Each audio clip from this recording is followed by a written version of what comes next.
For Bashishta Argand, this was a life-changing moment. Just 2 days after the Taliban took control of Kabul, the Afghan news anchor found herself face-to-face with one of the group's spokesmen. I'm shaking. I lost my control because he is a Talib. Less than a week later, she and her family had fled. Now safely in Doha, Bashishta tells me about the moment she confronted her fears. She was already on set when the Taliban arrived and thought they were there to reprimand her. Suddenly, in my headphone, my producer said, "Bahishta, I know you lost your control. I know you become worried, and don't worry, I'm with you."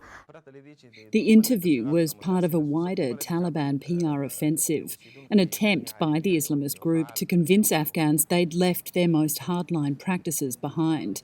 Thousands, though, including Bahishta, didn't believe them. All of the people they educated, they left Afghanistan. There is nothing, because all of us are just scared from Taliban, because we have an experience from past. If we know that the Taliban change, or if we can believe on Taliban, they are changed, we can stay in our country. But we know nothing has changed. Shortly after the interview, she says females at her work were forced to wear a hijab. Then soon, female colleagues at other stations began being suspended. The writing was on the wall.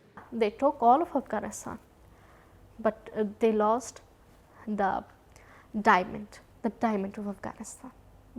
The generation, they are like a diamond, and they shine, but they lost this diamond.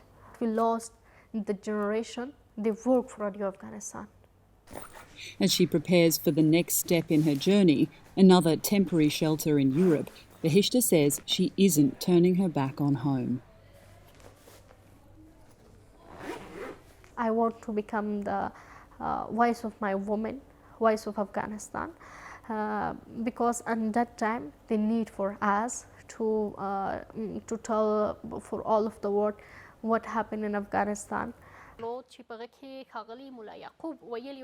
It may be that this is a defining moment in the Taliban's return, but Bahishta is intent that she, and not the militants, will have the final word.